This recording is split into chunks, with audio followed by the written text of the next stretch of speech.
Hi all. போலண்டில் public டிரான்ஸ்போர்ட்டேஷன்லாம் வந்து செம்மையாக இருக்குங்க. பஸ்ஸு, ட்ராமு, மெட்ரோன்னு நிறைய ஆப்ஷன்ஸ் இருக்குது. இருந்தாலும் என்றைக்காவது ஒரு நாள் என் குழந்தைய வந்து ஸ்டாலரில் கூப்பிட்டு போயிட்டேன்னா அன்றைக்கி தான் வந்து பழைய ட்ராம் நிறைய வர மாதிரி இருக்கும். எனக்கு என்னமோ அப்படி தான் ஃபீல் ஆகும். இப்போ போது பாருங்கள், இது வந்து பழைய ட்ராமு. இந்த ட்ராமில் தான் நான் போகணும். ஆனால் வந்து இதில் ஸ்டெப்ஸ் இருக்கும். ஸ்டாலர் வந்து ஈஸியாக ஏற்ற முடியாது. 2 ட்ராம் வெயிட் பண்ணி 3rd ட்ராம் தான் வந்து இந்த புது ட்ராம் வந்திருக்கு. இந்த மாதிரி புது ட்ராம்ஸில் வந்து ஈஸியாக டோர் ஓப்பன் பண்ணோடனே நம்ம ஸ்டாலரை வந்து லைட்டாக லிஃப்ட் பண்ணி உள்ளே ஏற்றிடலாம். ஸ்டாலில் நிற்கிறதுக்கும் தனி ஸ்பேஸ் இருக்குது. பழைய ட்ராமில் மட்டும் ஏற்றவே முடியாது. இது பாருங்கள், இதெல்லாம் வந்து பழைய ட்ராமு.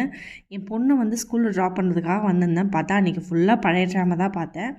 இதை வந்து எப்படி ஃபைண்ட் அவுட் பண்ணுறதுனா, நம்ம வந்து எந்த ஸ்டாப்பில் இருக்கோமோ அந்த ஸ்டாப் டிஸ்பிளேலே வந்து போட்டிருக்கோம். நேம் பக்கத்தில் வந்து அந்த வீல் சேர் சிம்பிள் மாதிரி இருக்குது அப்படின்னா வந்து புது ட்ராம் வருதுன்னு அர்த்தம்.